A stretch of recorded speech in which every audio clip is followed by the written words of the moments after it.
Hi everyone, this is a quick follow-up video on electromagnetic waves, and I'm going to start with a few little bits and pieces that are a bit harder to get your head around from just reading and watching GCSE Pod. First of all though, quick recap: electromagnetic waves are all around us. They're transverse waves, and it's a spectrum because we've got a range. Essentially that's what spectrum really means. We've got a range of waves from long wavelength, that's the symbol for wavelength if you remember, to short wavelength. They all travel at the same speed. The speed v is 3 times 10 to the power of 8, or 300 million meters per second. So halfway between here and the moon in 1 second. If they all travel at the same speed, v equals frequency times wavelength.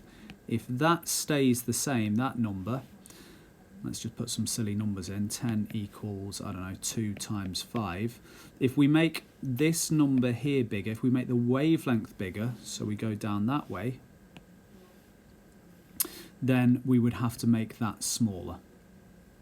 For example, 10 equals 10 times 1. I've made this one bigger, this one has to go smaller. And vice versa.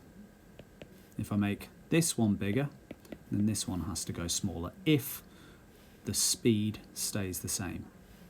And for that reason, I'm doing that because if we've got a long wavelength, then we must have, so a big wavelength, we must have a low frequency. If we've got a very small wavelength, we must have a high frequency. So gamma rays that are up here have very high frequency, small wavelength. Radio waves down here have very big wavelengths and low frequencies.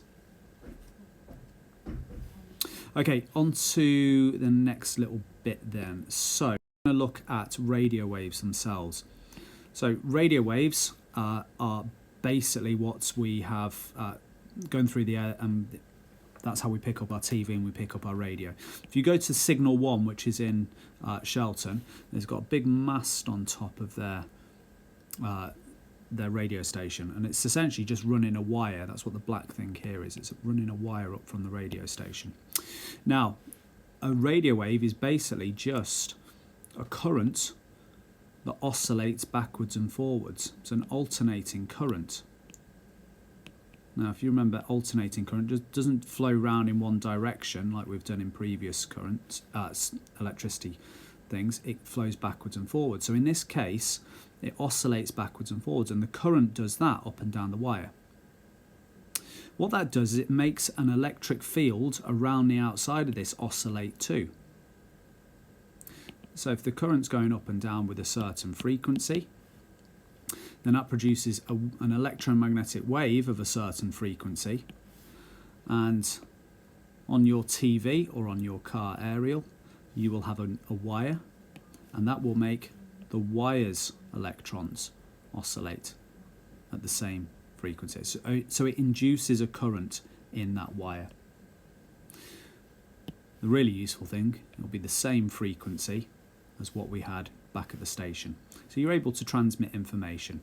Make that a little bit more complex, and you can basically send a voice across, or at least copy the signal across, copy the same frequency of the voice from this radio station in Shelton over to this TV or this radio in Trentham. So that's radio waves.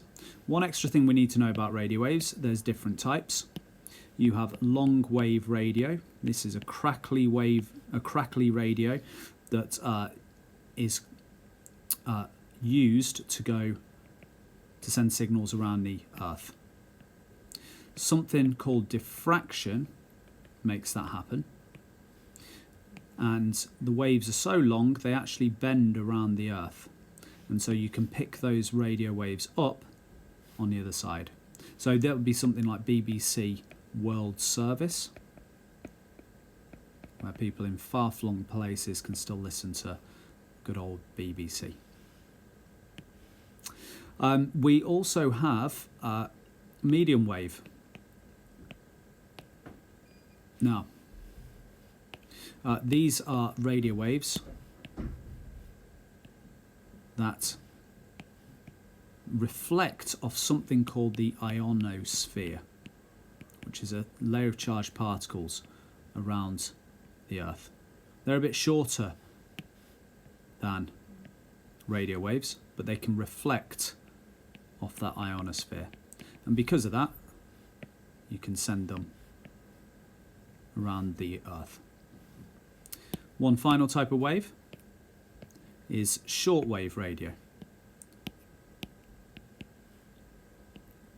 or very high frequency is often referred to, which is basically TV and radio. Now, these are ones where they do not diffract around and they cannot bounce off the ionosphere or reflect off the ionosphere. So in this case, you can only send signals point to point. So you have to be in line of sight. So that aerial there can pick it up, but this aerial here could not pick that up because it's not in line of sight. So for that reason, if you look out your bedroom window or look out in my science lab, you'll see the Fenton TV tower. If you can see that, you're in line of sight of Fenton TV tower, so you can pick up the radio waves. And that's for TV and radio. The bonus of that is very, very clear. So it's a clear signal, so you can get pictures as well as audio.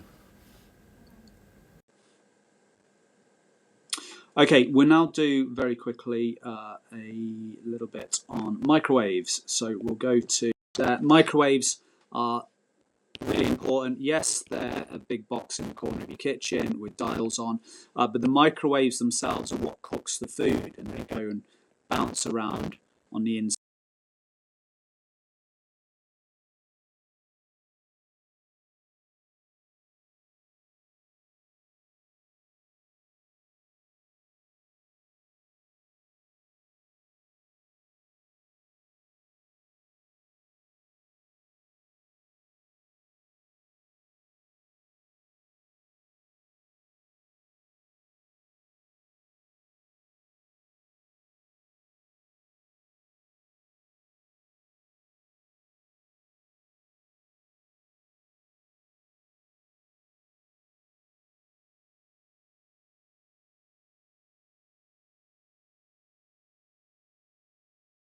Inside of the oven, and what they do, those microwaves, is they take water molecules that are sat in the food and they make them oscillate or vibrate at a greater frequency, giving them energy, warming up the food.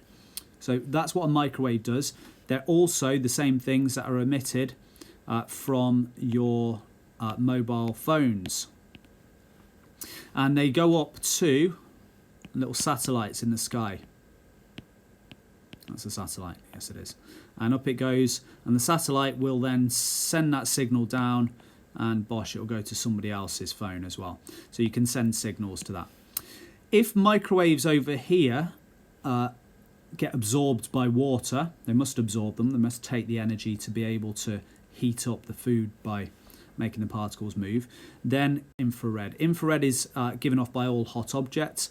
If you take a picture, if you use your mobile phone camera, if it's an iPhone, use the one that faces you, and you take your remote control and that little bulb at the front of your remote control, and you press a button on your remote control, you'll notice by watching it through your iPhone camera, it will flash.